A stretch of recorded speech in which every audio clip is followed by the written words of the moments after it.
Bonjour Jacques. Bonjour Olivier. Comment ça va? Bah, ça va très bien. Bon, on s'était vu la dernière fois en juin 2012. Ouais. Il s'est écoulé donc un peu plus de 6 mois. On a terminé l'année 2012. Je voulais savoir qu'est-ce qui s'est passé pour Capi sur cette fin d'année 2012 et sur ce début d'année 2013.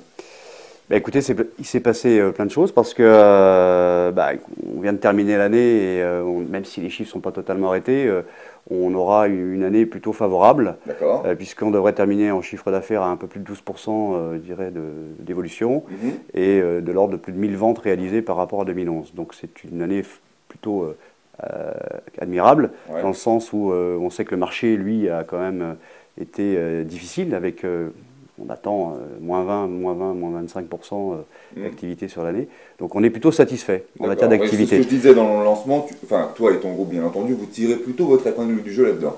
Ah oui, parce qu'on a beaucoup travaillé sur le dernier semestre.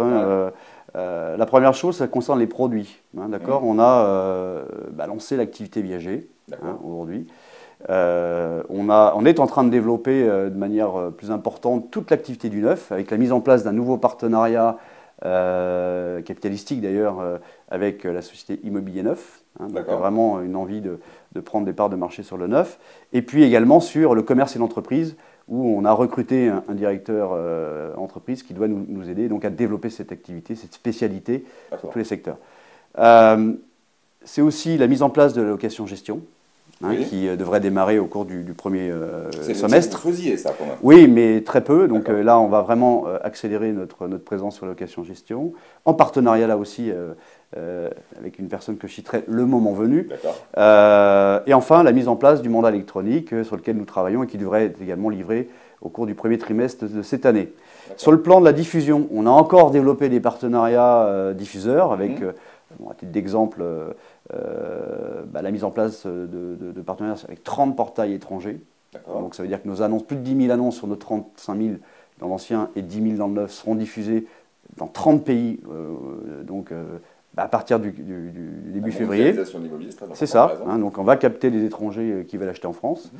Et puis c'est aussi la mise en place en matière de diffusion donc de comptes Facebook, Twitter pour tous nos conseillers immobiliers chez Capifrance, sur lesquels nous diffusons bien entendu leurs annonces, mais aussi nous développons l'animation de manière à ce que les réseaux sociaux puissent être nouveaux vecteurs de communication et donc de vente. Donc au-delà de la marque Capi, vous misez également sur la valeur humaine de vos agents. Absolument. Absolument. Excellent, c'est très à la mode. Tout à fait. Alors, autre point, c'est qu'on a finalement obtenu, après plus de 6 à 7 mois de travail, la certification ISO 9001, donc, qui garantit aux particuliers, je dirais, une chaîne de distribution et un processus de distribution de qualité. Voilà. Sur le plan de la formation, comment on a lancé des nouveaux produits, on vient de mettre en place une formation dédiée sur le viager, une formation sur l'IOB, l'intermédiaire en opération de banque, qui est maintenant déroulée depuis le mois de décembre, une formation sur les techniques du bâtiment, tout ça qui sont des formations intégrées dans notre fameux cursus de certification interne aujourd'hui. Et enfin, dans les plans d'action qui aujourd'hui, les nouveautés, c'est la mise en place de moyens importants pour continuer à recruter, parce que chez Capifrance, on continue de recruter. On a l'ambition de recruter à nouveau 500 nouveaux conseillers en 2013 pour essayer d'avoir à la fin de l'année de l'ordre de 1700, 1800 capiciens. Bon, puis il s'est passé des choses parce que là on se trouve quand même au siège du groupe Artemis qui, comme chacun le sait, a investi et plutôt misé sur les réseaux d'agents immobiliers mandataires. Qu'est-ce que ça change pour toi au jour le jour d'être épaulé financièrement par un poids lourd comme ça? Au quotidien, dans notre activité, ça ne change pas grand-chose. Par contre, c'est énorme. C'est énorme parce qu'on a, je dirais aujourd'hui, un actionnaire qui a bâti une stratégie avec nous, qui est une stratégie moyen terme, avec des ambitions importantes, puisqu'on prévoit de rentrer dans le top 30 dans les 4 à 5 ans, dans le top 3, pardon, dans les 3 à 5 ans, donc c'est important. C'est un partenaire qui aujourd'hui est totalement impliqué dans le développement, puisqu'on partage l'ensemble des projets ensemble. Et pour moi, en tant que chef d'entreprise, c'est important de savoir que l'actionnaire nous accompagne. Ce n'est pas simplement un investisseur financier, c'est au-delà de ça, puisque nous partageons toutes les problématiques qui concernent l'entreprise. Il est vraiment partie prenante dans les objectifs de Capi. Absolument. D'accord, très bien. Ok, alors c'est une question qui est un petit peu plus polémique, excuse-moi, mais je fais un peu ça tout le temps. Il y a eu un congrès en décembre de la FNAIM. Le président de la FNAIM, Jean-François Buet, disait vouloir, je cite, changer l'image de l'agent immobilier, qui est un petit peu calamiteuse, et dépoussiérer la loi Hoguet, qu'il semble, a priori, je lis ma fiche, qui semble avoir pris un énorme coup de vieux. Qu'en penses-tu? Il y a deux choses. Concernant l'image, oui, je pense que Jean-François Buet a raison. Il faut qu'on continue d'améliorer l'image de notre profession.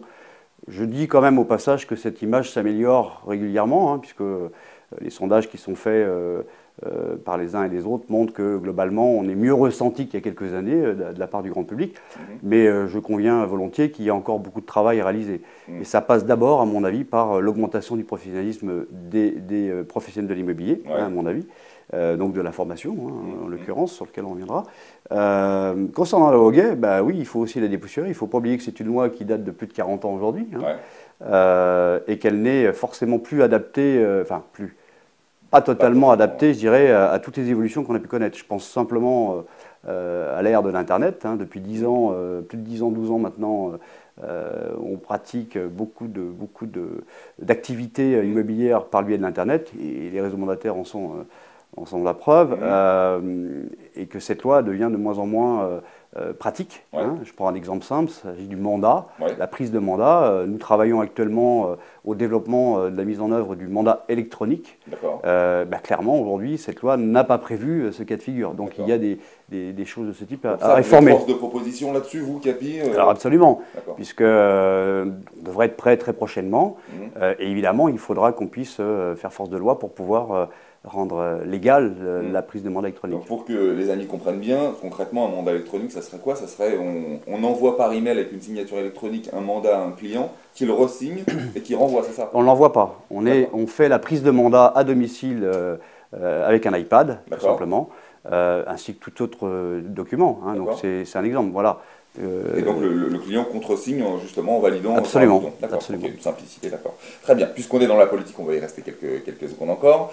Notre chère ministre Cécile Duflot, sur ce fameux congrès de la FNAIM, entendait une certaine inquiétude des agents dits traditionnels et disait à ces mêmes gens qu'elle avait bien entendu ça et qu'effectivement il fallait réguler ce genre de mode d'agent immobilier, sous-entendu ton style d'agent immobilier, c'est-à-dire les agents immobiliers mandataires.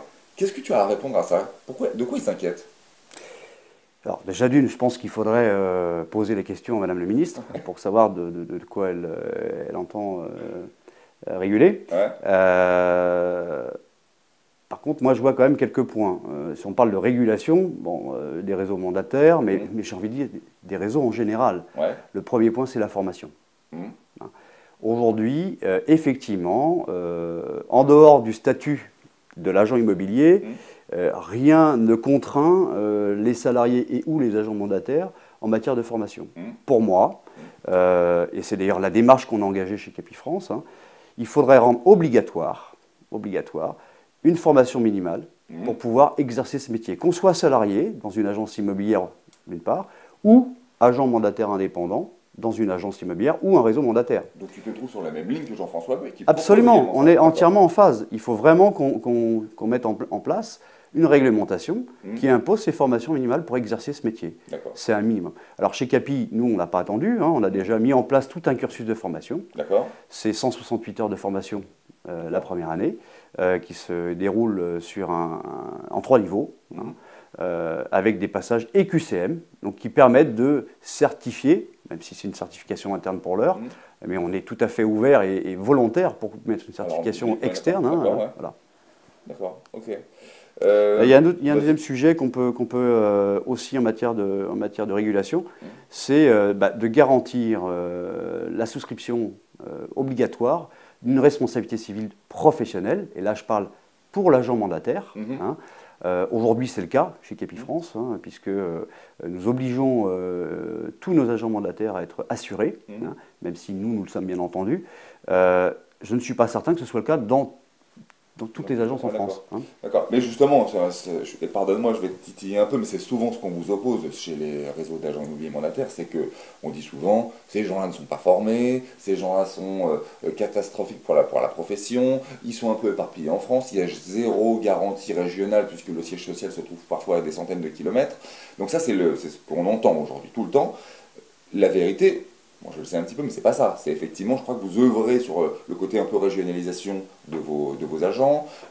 Si on parle de la formation, c'est très intéressant. Je crois savoir qu'à l'inverse des agents immobiliers dits traditionnels, vous payez comptant vos formations. Vous n'avez pas de retour. On autofinance les formations, absolument. C'est ça, vous n'êtes pas assujetti aux AGFO, aux choses comme ça. On peut, bien sûr qu'on l'est comme tout le monde, oui. Hein, mais aujourd'hui, il n'y a aucune démarche de fait dans ce sens-là.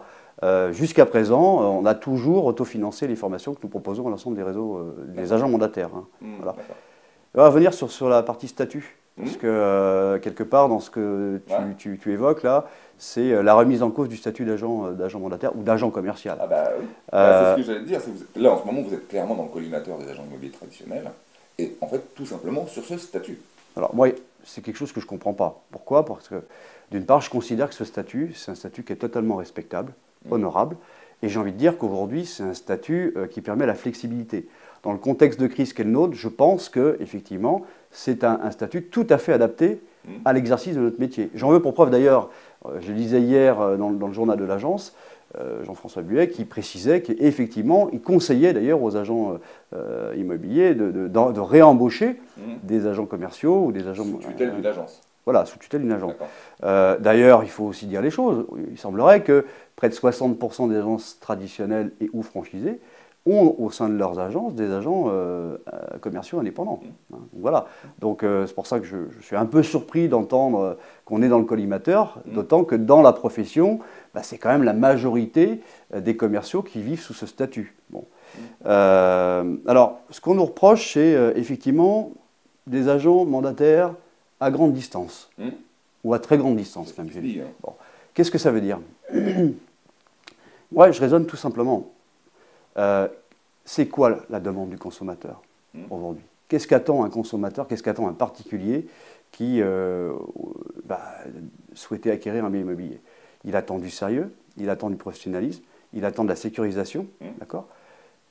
À partir du moment où on est en capacité de répondre à ce besoin, il s'en fiche du statut. On est bien d'accord?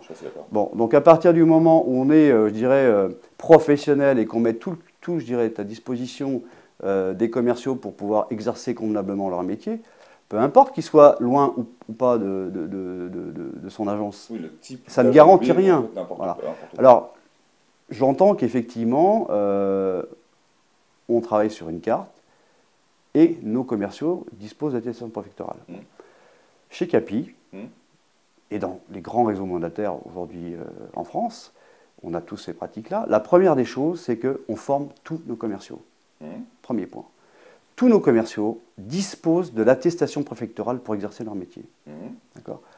Troisième point, ils ont, je dirais, avec eux, toute une organisation commerciale, parce que nous organisons, aujourd'hui, dans nos entreprises et chez Capi France, l'animation de ces conseillers immobiliers sous ce statut d'agent indépendant.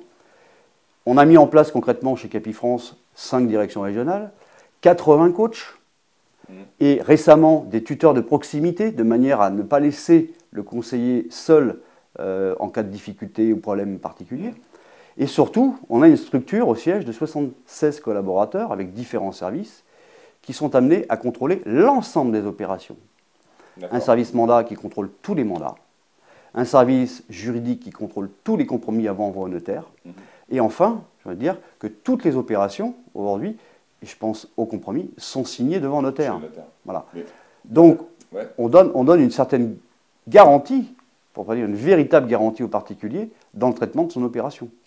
Oui, donc en fait, si j'entends ce que tu me dis, rien ne vous oppose finalement fondamentalement aux agents immobiliers dits traditionnels, puisque 70%, à peu près 70% des agents immobiliers traditionnels signent leurs documents chez le notaire. Les garanties, la sécurité d'une transaction est finalement la même chez vous que chez eux. En fait, la simple différence entre vous, c'est une structure physique. C'est ça, oui, tout à fait. Et je voudrais rajouter autre chose parce que c'est important, c'est-à-dire que là encore, on a mis en place chez Capi, en plus, récemment, tout un processus de traitement d'opération, ce que j'appelle moi processus de la chaîne de distribution. Donc, processus qui a été certifié ISO 9001 en octobre dernier. Ça prouve quand même que pour le particulier qui fait appel à Capi France, on a toute une méthodologie de travail avec des engagements de service et de qualité. Voilà. Maintenant, moi je pose la question, moi je veux bien qu'on considère qu'aujourd'hui on soit dans le collimateur des agences traditionnelles. Pour moi, il y a de la place pour tout le monde. Aujourd'hui, notre combat à nous, c'est la conquête de parts de marché sur le particulier. Je rappelle que 45% des transactions en France sont encore traitées de particulier à particulier. Et que les réseaux mandataires sont un mode de distribution de l'immobilier, comme le sont les réseaux traditionnels et ou franchisés. Il n'y a pas lieu d'avoir de concurrence. On a, je pense, un modèle en matière de distribution commerciale avec un statut d'agent mandataire indépendant qui est un modèle flexible et qui correspond tout à fait, encore une fois, à l'ère du temps aujourd'hui. Donc je ne vois pas ce qu'on peut nous reprocher aujourd'hui. Alors moi, je pose la question, par contre. Et je pose quelques questions. La première, c'est est-ce qu'on est certain que tous les agents immobiliers en France assurent un niveau de formation comme on le fait? Je pose la question. Est-ce qu'on est certain que tous les agents indépendants, mandataires dans les agences traditionnelles ou franchisées sont titulaires d'une RC Pro individuelle? Voilà. Il n'y a pas de raison qu'on te questionne seulement toi. Tu as raison de poser ces questions. On les défendra devant les agents immobiliers traditionnels. Jacques, je te remercie pour ton temps. C'est super sympa de nous recevoir à chaque fois. On te souhaite bon courage et longue vie à Capi pour ces prochains jours. Merci Jacques. Merci Olivier.